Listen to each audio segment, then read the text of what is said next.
In Western history, the story of what happened at Pearl Harbor has mainly been concerned with its devastating impact, the mistakes America made which allowed it to happen, and how it brought the U.S. into the Second World War. The less well-known story is the intricate and disciplined Japanese planning, which laid the foundations for one of the most audacious military operations ever conceived. 5 days before the final order for the attack was given, and 11 before it commenced, Japan's Kido Butai Carrier Battle Group left the northern coast of the country and embarked on a journey to a position northwest of Hawaii, ready for its combination of aircraft to launch against Pearl Harbor. Despite what now seems like the obvious conclusion of U.S. entry into the Second World War, all the evidence suggests that it was never the intention of the extensive Japanese force to draw America into all-out conflict in the Pacific. In fact, it was quite the opposite. Without access to U.S. oil and materials, and without comfortable military control over resource-rich areas of Asia, there was no way Japan could sustain a successful global military engagement for more than a few years.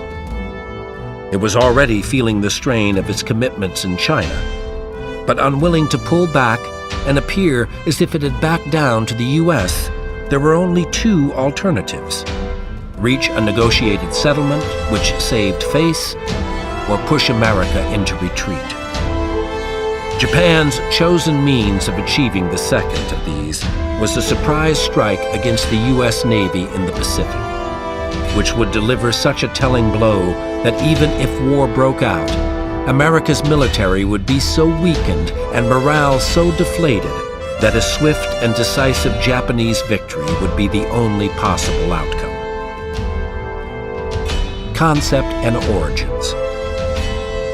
At the start of the 1940s, the High Command of the Imperial Japanese Army made preparations to move into what it called the Southern Resource Area, the Dutch East Indies, British-controlled Malaya, French Indochina, and American territory in the Philippines.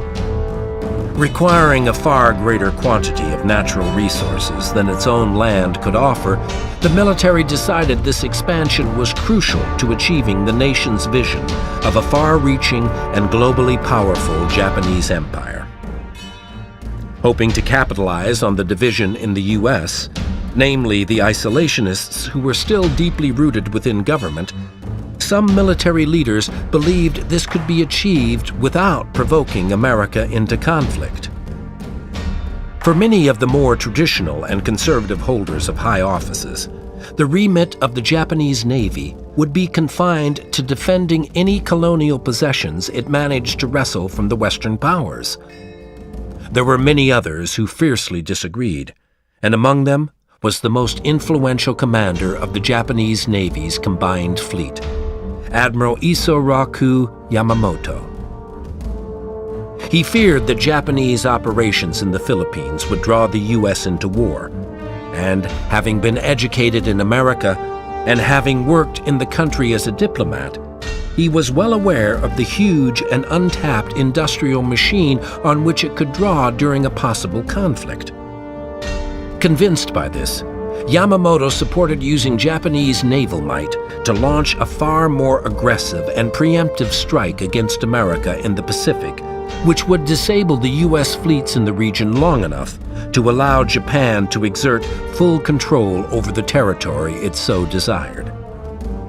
Pinpointing the exact moment an attack on Hawaii was considered a genuine prospect within the Japanese military is difficult, and it certainly didn't carry a great deal of weight until backed by Yamamoto. Indeed, the Pacific Fleet wasn't officially moved there until May of 1940, so it's unlikely that a concrete strategy was in place before this time. There is evidence to suggest, however, that the first murmurings of such a move began as early as the 1920s, although at this stage it was nothing more than conjecture and hypothesis.